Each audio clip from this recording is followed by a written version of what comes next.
Então, queridos irmãos, bom dia, graça e paz a todos. Sejam todos Bom bem-vindos. dia.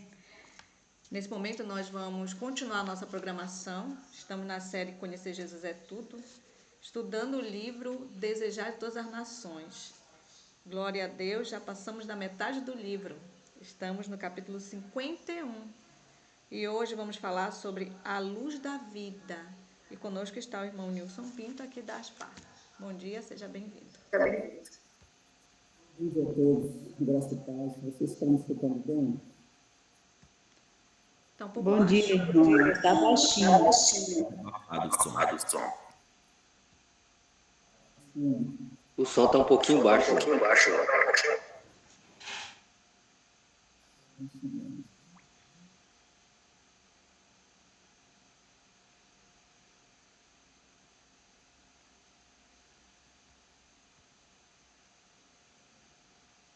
E agora, vocês estão me escutando? Agora melhorou. Agora melhorou. Pronto, eu troquei aqui o aparelho. Agora tá legal. Bom dia a todos. Bom dia. Shalom, graça e paz. Bom dia. Meus irmãos, hoje nós vamos compreender um pouquinho sobre a luz da vida. Está no Desejar de Todas as Nações, capítulo 51. E já de antemão nós sabemos que vai falar do nosso Senhor Jesus Cristo, fala do nosso Senhor Jesus Cristo. No capítulo de João 8, versículo 12, está escrito: Então Jesus tornou a falar, dizendo: Eu sou a luz do mundo, quem me segue não acabará em trevas, mas será a luz da vida. Amém. Cristo, ele falou essas palavras quando ele estava na tesouraria do templo. E ele estava ali para juntos, todos iam, naquele momento onde ele dá essas palavras, ia ao templo para a festa dos tabernáculos.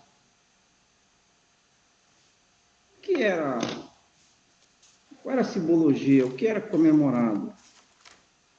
Por que eles faziam essa cerimônia?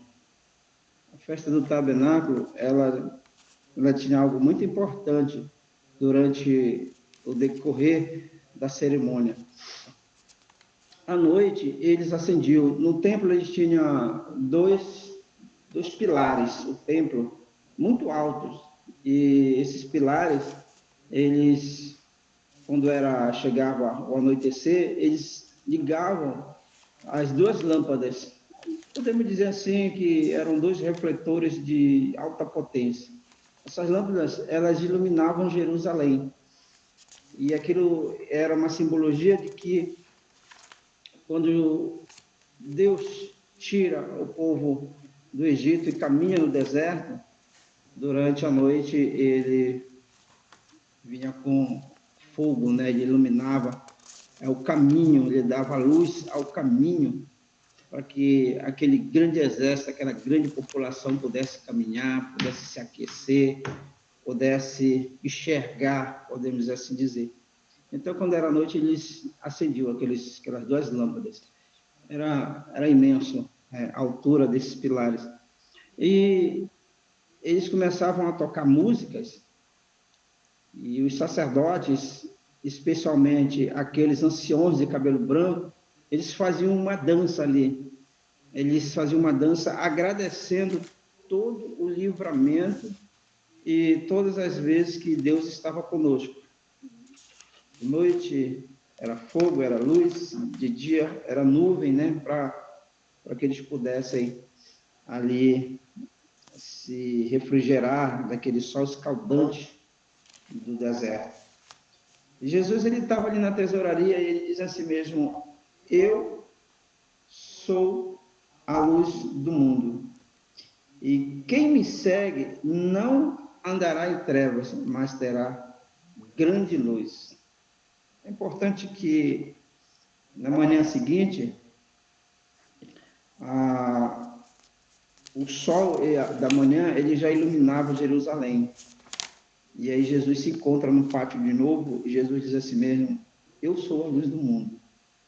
Queria ler aqui em Desejar de Todas as Nações, diz assim: na iluminação de Jerusalém, o povo exprimia a sua esperança da vinda do Messias para espalhar luz sobre Israel. Para Jesus, porém, tinha uma cena de mais ampla significação. Como as irradiantes lâmpadas do templo iluminavam tudo ao redor, assim Cristo, a fonte de luz espiritual, ilumina as trevas do mundo. Todavia, o símbolo ele era imperfeito. Aquela grande luz que sua própria mão pusera no céu era uma representação mais fiel da glória de sua missão. Então, Cristo falou aquilo ali porque aquela simbologia, aquela cerimônia, aquela forma que eles ainda faziam, era totalmente imperfeito. E é importante que ele fala aquilo e tem algo muito assim refletivo para nós, né? Refletivo. O que eles comemoravam, faziam a cerimônia, mas a própria luz estava no meio deles. Por isso que ele diz assim: eu sou a luz do mundo. E muitos posteriormente foram estas palavras repetidas por alguém que os ouvira nessa sublime passagem. Nele estava a vida, e a vida era a luz do mundo. Como Cristo, ou podemos dizer assim, quais foram os momentos em que Cristo irradiou essa luz? E importante frisar para nós, uma luz de libertação, uma luz curativa, né? A gente lembra que tem muitas curas, tem muitas passagens, e a própria Bíblia diz que se fosse relatar todos os milagres de Cristo, não seria possível em livros, porque a Bíblia só mostra, podemos dizer assim, algumas curas. Por exemplo, quando Jesus desce da praia e ele encontra aqueles gadarenos e eles, quando eles sentem a presença de Cristo, a primeira coisa que eles fazem é correr em direção a Jesus. Quando ele corre em direção de Jesus, eles param na frente de Jesus e olham, só o olhar de pedido de socorro faz com que eles sejam, no desenrolar do acontecimento, sejam curados. Então, aqueles homens, eles viviam dentro de cavernas, e as cavernas eram, naquela época, onde se enterravam, né, as pessoas que vinham a falecer, como Lázaro e outros, e eles viviam ali nos sepulcros, diz a palavra de Deus, totalmente numa escuridão. O que levou eles àquela situação são muitas coisas que acontecem em nossas vidas, de um distanciamento da luz, um distanciamento de Cristo, não querer Jesus, mas tem pessoas que não querem Jesus, como aqui conta sobre essa questão dos fariseus. Jesus, o capítulo 8 de João, diz que Jesus, ele já era conhecido. Eles sabiam que Jesus, mesmo eles lendo, que eles não eram leigos, eles lendo as Escrituras, eles sabiam quem era Jesus. Mas, por opção deles, nós sabemos, o Desejar de Todas as Nações fala isso, a palavra de Deus fala isso, opções pessoais, ou seja, eles tinham os seus projetos pessoais, e desses projetos pessoais, Cristo não fazia parte. Então, eles sabiam quem era Jesus. E João, ele diz aqui para nós que, no versículo 13, me disseram, pois, os fariseus: tu dás testemunho de ti mesmo, e o teu testemunho não é verdadeiro. Mas como o testemunho de Jesus não é verdadeiro, e apenas inspirada, diz para nós assim, muitos posteriormente foram estas palavras repetidas por alguém que as ouviram. Nesse sublime passagem, nele estava a vida, e a vida era a luz dos homens. E a luz resplandece nas trevas, e as trevas não a compreenderam. Então, os fariseus, eles não compreenderam que ele era essa luz. Por isso que ele diz, se tu dá o testemunho de ti mesmo, ali estava a luz verdadeira, que ilumina todo homem que vem ao mundo. E muito depois de Cristo haver ascendido ao céu, Pedro também, escrevendo sobre a iluminação do Espírito Divino, evocou o símbolo empregado por Cristo. E temos muito firme a palavra dos profetas, a qual bem fazeis estar atento, como a luz que ilumina um lugar escuro, até que o dia esclareça e a estrela da alva apareça em vossos corações. Na manifestação de Deus ao seu povo, a luz fora sempre um símbolo de sua presença. A ordem da palavra criadora no princípio, quando dizia assim, haja luz, a luz brilhara nas trevas, ela estivera na coluna das nuvens de dia e na de fogo à noite, conduzida aos vastos exércitos de Israel. Resplandecera com terrível majestade em volta ao Senhor no monte Sinai. Repousava sobre o propiciatório no tabernáculo e encher o templo de Salomão ao ser dedicado. Nas colinas de Belém, quando os anjos trouxeram a mensagem de redenção aos pastores, de vigia, brilhara a luz. Deus é luz, e nas palavras, eu sou a luz do mundo. Tudo isso os fariseus, eles conheciam. Tudo isso eles conheciam.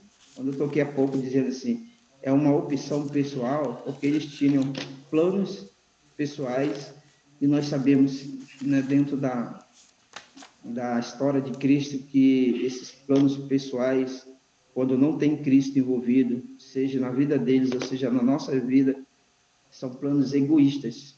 Eles tinham ambições, e toda ambição, nós sabemos, que tem um resultado final, que é apenas o objetivo de ganhos financeiros.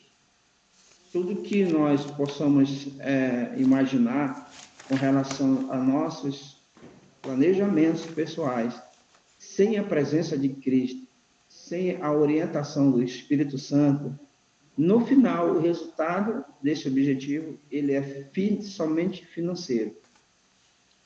Porque passa por essa questão quando eu quero um conforto somente para mim, quando eu quero sempre ter o melhor para mim. É importante frisar que não é errado eu querer o melhor para mim, mas o errado é quando eu quero o melhor para mim de uma forma egoísta. Porque o melhor para mim, quando nós estamos no Espírito de Deus, é o melhor também para o meu irmão, é o melhor também para o meu vizinho, é o melhor também para a minha família, é o melhor também para a igreja em que eu me congrego. Então, eles tinham esses planos pessoais, mas o plano pessoal deles estava divergente com a luz que brilhara nas trevas. Deus, ele aparece nas estrelas. Jesus, ele aparece nas estrelas quando ela ilumina à noite. Quem mora no interior sabe que nós, quando estamos num lugar assim de repouso, que a gente vai para o interior assim para repor as baterias, né, as energias, tem dias que é tão lindo você olhar para o céu e ver tudo iluminado, o que não é possível dentro das metrópoles, dentro das cidades, mas no interior é possível. Aí você fica assim com uma sensação tão maravilhosa, você sente uma presença tão forte de Jesus, porque ele está iluminando. Quando você vê o pôr do sol, né, aquela bola amarela, vermelha, brilhante, coisa mais linda quando vai acendendo o pôr do sol. Jesus está lá. Quando nós estamos no raiar dia, quando vem a claridade, Jesus também está lá. Então, isso é muito importante para nós. Só que esses líderes, eles tinham um objetivo, e o objetivo deles era afastar Jesus dos seus propósitos. Jesus responde no versículo 14, diz, embora eu dê testemunho de mim mesmo, o meu testemunho é verdadeiro, porque eu sei de onde vim e para onde eu vou. Mas vós não podeis dizer de onde vim, nem para onde eu vou. Por que Cristo falou isso? Eu sei de onde vim e eu sei para onde vou. Mas vocês não podem dizer de onde vim, nem para onde eu vou. Por que Cristo fala isso? É importante que o versículo seguinte, ele fala isso por quê? Porque nós julgamos conforme o nosso entendimento. Nós humanos, nós julgamos conforme o nosso olhar conforme o nosso julgamento. E conforme ele diz aqui, conforme a carne. Nós julgamos conforme a carne. E Jesus, ele não julga. E ele diz assim, mesmo que eu julgue, o meu juízo é verdadeiro, porque não sou eu só, mas o Pai que me enviou. Aí agora ele mete uma conexão, uma ligação, e agora ele dá para nós uma mensagem, ele dá para nós uma instrução, que quando ele toma uma atitude, quando ele fala algo, ele fala em conexão com o Pai. Qual é a mensagem? Que tudo que nós fazemos, nós temos que ter essa conexão com Cristo. E é importante dizer que essa conexão que nos leva a Cristo é o Espírito Santo que faz essa ponte. Ele que mostra que Cristo é o caminho, que Cristo é a verdade e que Cristo é a vida. Deus é luz, e nas palavras eu sou a luz do mundo, Cristo declarou sua unidade com Deus e sua relação para com toda a família humana. Ou seja, ele é um amigo presente, ele é um irmão presente, ele é um pai presente. Ele é tudo que nós precisamos, mas nós precisamos querer para ter essa presença na nossa família. Fora ele, que no princípio fizera com que das trevas resplandecesse a luz. Ele é a luz do sol, da lua, das estrelas. Era ele a luz espiritual que, em símbolo e tipo e profecia, brilhara sobre Israel. Toda a escritura, do início ao fim, haja luz, até aquele momento que ele está no pátio do templo, fala sobre ele, mostra ele, direciona ele. Mas não somente para a nação judaica. Essa luz é dada para todos. E os israelitas, eles queriam essa luz para eles. Então, percebe aqui um sentimento individualista, percebe aqui um sentimento egoísta. Então, ocorre o seguinte, Jesus, o Messias é para nós. O Messias é somente nós, e quando ele vier, nós seremos libertos de toda essa situação de escravidão, de um outro reino, de um outro governador que não é a nossa linhagem. E aí, quando ele vier, vai acabar com todo esse sofrimento, e agora nós vamos reinar. Agora, quem vai mandar no mundo somos nós. Esse era o pensamento desses homens. E, às vezes, nós podemos estar nesse mesmo pensamento, queridos, quando nós deixamos de apresentar a Cristo a outras pessoas, quando nós deixamos de vivenciar que Cristo realmente faz parte da nossa vida. Ele diz, como raios solares penetram até os mais afastados recantos da terra, assim a luz do sol da justiça resplandece sobre toda a alma. Ali estava a luz verdadeira que ilumina todo homem que vem ao mundo. O mundo tem tido seus grandes ensinadores. O homem tem cérebro gigantesco e dotado de admirável capacidade de investigação. Homem cujas declarações têm estimulado o pensamento e aberto as visões a vastos campos de conhecimento. E esses homens têm sido honrados como guias e benfeitores da sua raça. Alguém existe, porém, que supera a todos. Quem é esse alguém? A todos quanto receberam, deu o poder de serem filhos de Deus. A Pena Inspirada mostra para nós que existe cérebros brilhantes na humanidade. E o homem fala muito na educação superior, mas mesmo o mais brilhante não podemos dizer assim, não podemos fazer um comparativo com relação à luz que estava ali naquele momento no pátio. Aquela luz que aquece, aquela luz que mostra o caminho, aquela luz que cura. E é importante que naquele momento ali, quando eles já conheciam todo o caminho que Cristo estava dando, né, desde o Jordão, no seu batismo, desde quando ele começou, quando ele entra em Cafarnaum, quando ele entra nas terras que estavam sob trevas, diz assim, e viu grande luz, e veio a cura, e veio a misericórdia, mudou a graça.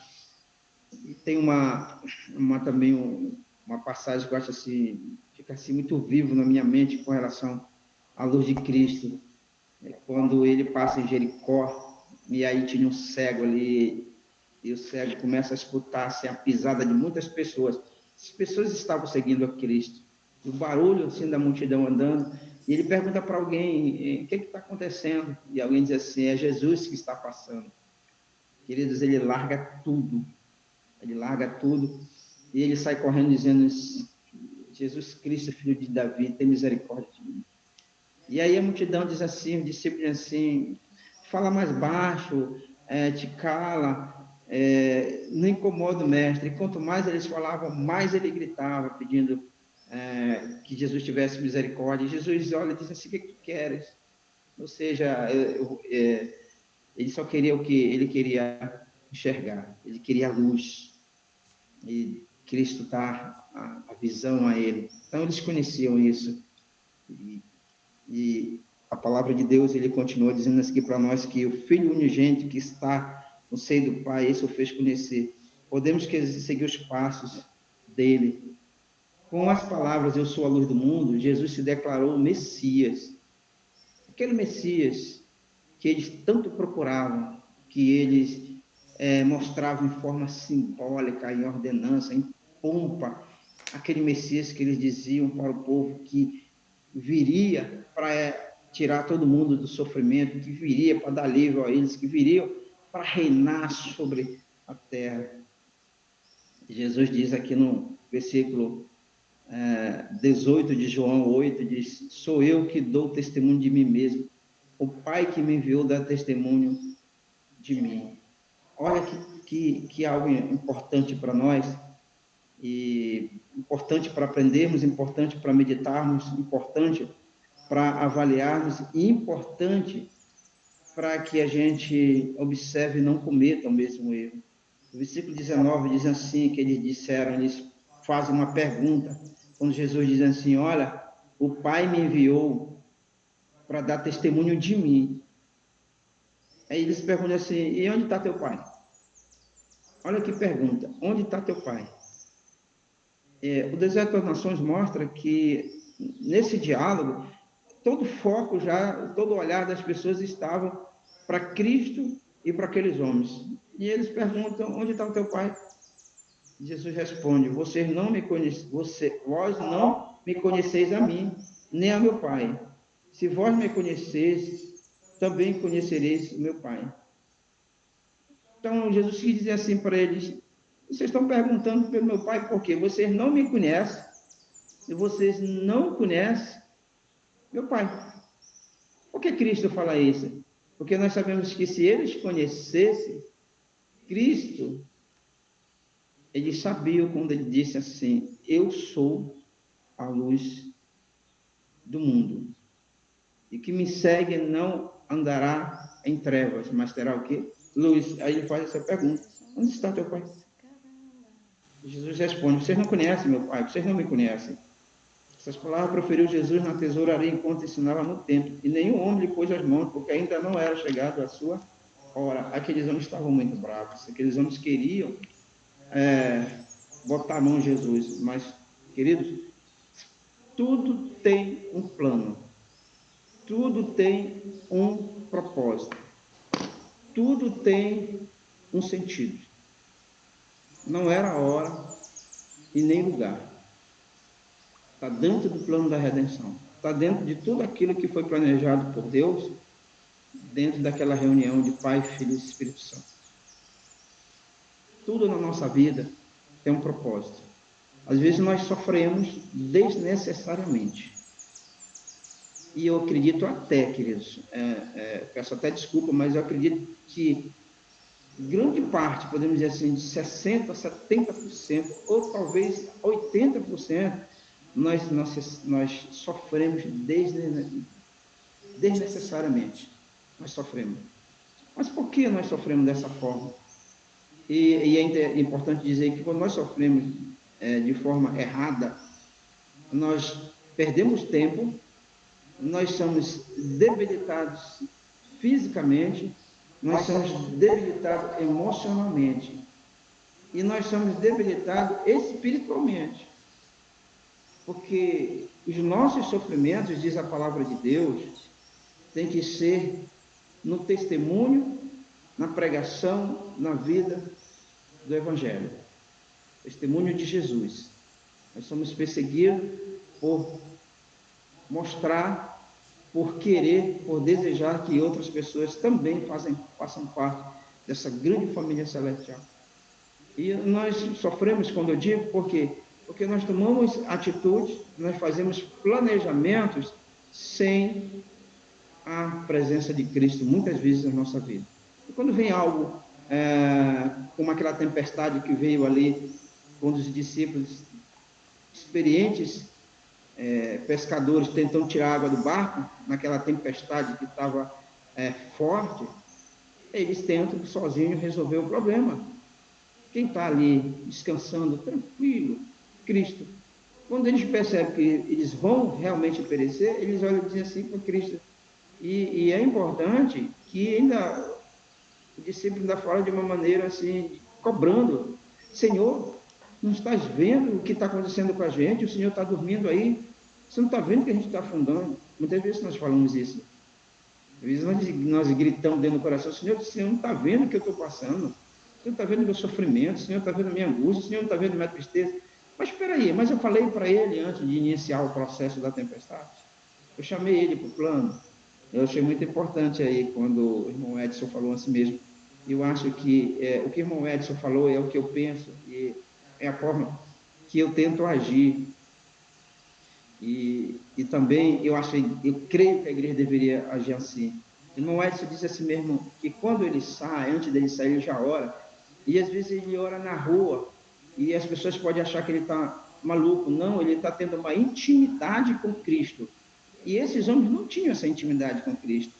E tem algo que ele falou assim muito importante hoje nessa madrugada, que ele disse assim mesmo, poxa, Senhor, eu estou saindo, olha, eu preciso fazer aquela revisão do carro, olha, Senhor, eu preciso comprar o presente da namorada, olha, Senhor, eu preciso ajudar essas pessoas realmente a encontrar uma solução na questão de saúde. Estou indo ali para levar um conhecimento, mas esse conhecimento só é válido se tiver a tua presença, do teu Espírito Santo, porque vai me dizer aonde tocar, vai me dizer o que indicar para a melhoria dessa saúde. Então, ele tem uma intimidade, um diálogo, como se, de uma forma que ele faz parte da família dele, que Cristo faz parte. E isso é importante, essa ligação pessoal, por quê? Porque, não sei se vocês já perceberam, nós estamos no grupo de oração, e eu não sei se vocês já perceberam, que muitas vezes, talvez a maioria das vezes, não só aqui online, como também presencial, né, no templo físico, irmão tal, ore, faça a oração inicial. E aí a gente vai fazer a oração inicial, a gente fala tanta coisa, mas não fala realmente o que nós precisamos. A gente fala muita coisa, fala isso, fala aquilo, mas a oração inicial para quê? É para que se inicie a escola sabatina. Senhor, essa escola eu te peço a tua presença. Eu suplico o perdão dos nossos pecados e que, poxa, nos ensine como é a lição do dia, qual é a resposta, o que era essa mensagem. Nos ensina. Essa é a comunhão mais forte com ele. E nós precisamos falar. E quando se fala assim, vamos às 3 horas da tarde, às 5 horas, então dia tal nós vamos ter um momento de oração na igreja. Poucos vão naquele momento de oração. Por quê? Porque os outros não vão, já que é um dia de sábado, por exemplo, que ainda não encontraram essa ligação com Cristo. E você que encontrou essa ligação com Cristo, precisa ensinar com bondade, com paciência, com mansidão, com amor. Cristo, ele ensina, ele fala sobre essa questão, mas eles estavam, como eu falei, em outro mundo espiritual. Com as palavras, eu sou a luz do mundo, Jesus se declarou o Messias, e o velho Simeão, no templo de Jerusalém, orava, falava dele como luz para iluminar nações e para a glória do seu povo de Israel. Mas só que quando eles fizeram a pergunta, quem és tu? E Jesus replicou, isso mesmo, desde já, o princípio vos disse, o que revelara em suas palavras manifestará também em seu caráter. Tem algo que foi muito importante. Quando ele mostra quem ele é, quando ele fala abertamente, diz que entre os ouvintes, muitos foram para ele atraídos com fé. Então, muitas pessoas ali estavam procurando, muitas vezes estavam seguindo, muitas pessoas estavam ali presencialmente, por quê? Porque eles foram atraídos para ele com fé. E aí Jesus disse: se vós permanecereis na minha palavra, verdadeiramente sereis meus discípulos, e conhecereis a verdade vos libertará. Então, ali ele diz assim, olha, permanece na palavra. Por isso que ele fala muitas vezes assim, olha, está escrito, né? Ele tem uma coisa assim que é muito forte na minha mente. Ele diz assim, está escrito. O que ele diz? Vai na Bíblia, vai na história do início para te me conhecer. E tem outra palavra que ele diz assim, o meu povo perece por falta de conhecimento. Eu quero dizer para os irmãos que eu sinto muito assim a presença de Cristo quando eu estou nessas reuniões online, porque eu sinto assim, isso é um particular meu, tá? Eu sinto assim, muitas vezes uma frieza muito grande quando eu estou no templo físico, na igreja. Isso, nas minhas palavras, não quer dizer que eu não vá ou não queira mais a igreja, não. Quando a gente está numa reunião de oração como essa aqui, buscando conhecer a Cristo, buscando nos ajudar, nos fortalecer espiritualmente, a gente tem que ir na igreja para incentivar aqueles que, olha, bora aqui, olha, está tendo ali uma oração, está tendo ali um trabalho missionário, agora, é ajudar. Mas no meu pessoal, assim, eu sinto mais aqui do que lá. Mas isso não modifica a forma que nós devemos nos congregar. E o meu desejo é que lá também nós sintamos a presença de Deus. E eu queria, quando diz, conhecereis a verdade vos libertará, então Jesus falou para eles, olha para mim. E o que eles estão, vamos dizer assim, o que eles estão fazendo é apenas uma cerimônia que já, não sei, podemos dizer, já não se faz necessário, por quê? Porque vocês têm que vir a mim. Eu vou mostrar o caminho. Né? O Espírito Santo fala, ele caminha a verdade e a vida. Então, eu vou mostrar os passos. Me siga. E essas palavras ofenderam os fariseus. Quando ele fala isso, diz aqui o Espírito de Profecia, que essas palavras ofenderam os fariseus. Passaram por alto a longa sujeição de seu povo a um jugo estrangeiro, e exclamaram zangados, somos descendência de Abraão, e nunca servimos a ninguém. Como tu dizes serem livre? Jesus olhou a esses homens escravos da malignidade, cujos pensamentos iam após vingança, e respondeu com tristeza, em verdade, verdade vos digo, que todo aquele que comete pecado é servo do pecado. E eles se achavam na pior espécie de servidão, governados pelo espírito do mal. Toda alma que recusa entregar-se a Deus acha-se sob o domínio de outro poder e não pertence a si mesmo. Queridos irmãos, eu queria falar para os irmãos, para concluir, e a sequência, onde Cristo fala que há um diálogo ali, dizendo que eles são semente de Abraão, e Cristo diz, não, vocês não conhecem Abraão, porque Abraão, ele obedeceu. Em todos os momentos, só há uma passagem que ele não obedeceu, que foi no caso quando ele aceitou o conselho da esposa para deitar com a sua serva, mas na questão espiritual, ele seguiu a Cristo, e ele diz assim, nós somos filhos de Abraão, quem tu és? Vocês não são filhos de Abraão. Vocês se fossem filhos de Abraão, vocês não tentavam me matar. Que Abraão foi obediente. E a conclusão diz que nós devemos ser obedientes, mas essa obediência ela tem que vir com amor. Essa obediência ela tem que vir nós nos sentindo realmente desejosos de estar na presença de Cristo. Eu queria dizer para os irmãos que algumas vezes nós deixamos de orar corretamente, focando, como o Edson falou aqui. Eu gostei muito do testemunho dele, como é que ele conversa com Cristo. E nós devemos conversar dessa forma. Tem algo que nos chama a atenção. Nós temos lista de libertação, tem muitos nomes a cada dia entrando.